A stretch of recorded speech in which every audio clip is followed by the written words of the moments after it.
Donc un grand merci très chaleureux pour votre présence ici et à tous les lauréats aujourd'hui qui ont l'occasion de se présenter. Bravo pour ce que vous avez fait.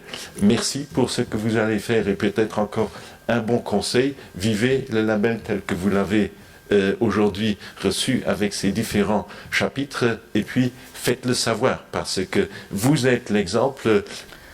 Je vous félicite tous pour votre rôle et pour le travail que vous avez accompli et je crois que le label de responsabilité sociale qui est porté par vous, par votre créativité, par votre esprit d'innovation et votre sens de responsabilité envers les gens qui travaillent pour vous, envers toute la société et l'environnement, j'espère que ce label vous portera succès. Lors de cette 11e cérémonie de remise officielle du label ESR, nous sommes très fiers d'accueillir 17 lauréats.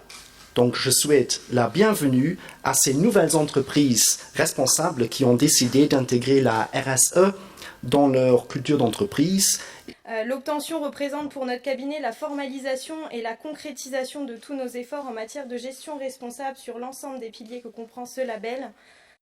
Et nous pensons que seule une démarche responsable permet ce développement durable. Nous invitons nos collaborateurs à participer à la réflexion sur notre stratégie d'entreprise. En lançant Novabus, une initiative pour le transport de personnes à mobilité réduite, j'ai toujours essayé d'être responsable par rapport à un engagement personnel qui est entièrement issu des initiatives comme le Forum pour l'emploi ou l'ADEME. Depuis le début, nous exploitons ce casino selon les attentes de l'État, avec une importance mise sur la lutte contre un comportement de jeu excessif. D'horizons divers, nos salariés bénéficient d'un plan de développement de compétences, d'un bien-être au travail, d'un environnement sain, d'une communication transparente à tous les niveaux de hiérarchie, ce qui leur permet de donner le meilleur d'eux-mêmes, tout en poussant l'entreprise vers demain, et devenant ainsi des ambassadeurs responsables de CDCL. Sur le plan social, nous avons une importante politique de sécurité. Nous sommes passés de 27 accidents à l'époque à 214 jours sans accident aujourd'hui. Nous travaillons des matières premières naturelles, du sable, du gravier local. Nous allons aussi vers les matières premières recyclées et renouvelables, telles que par exemple le chanvre ou le miscanthus.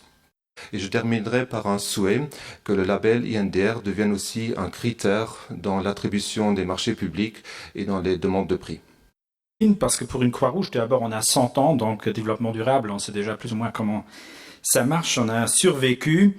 Notre but, c'est l'impact sociétal, et je dois remercier vraiment l'INDR parce que pour nous, toute l'opération était vraiment une révélation. On a vu effectivement la largeur, l'éventail des éléments qui font partie d'un développement durable.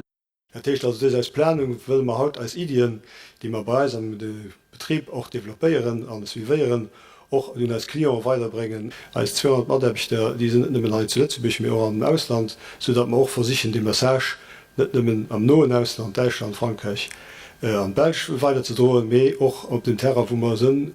C'est un encouragement pour toutes les petites et moyennes entreprises également de suivre ce chemin. Il est possible, il n'est pas trop bureaucratique, bien au contraire. Donc je crois fermement à cette force d'intégration du label ESR pour mener une politique cohérente de cet ensemble d'activités et ainsi être un véritable outil de transformation sociale de l'entreprise. Nous avons toujours été préoccupés par les aspects environnementaux, socio-économiques liés à notre activité, celle du transport de personnes.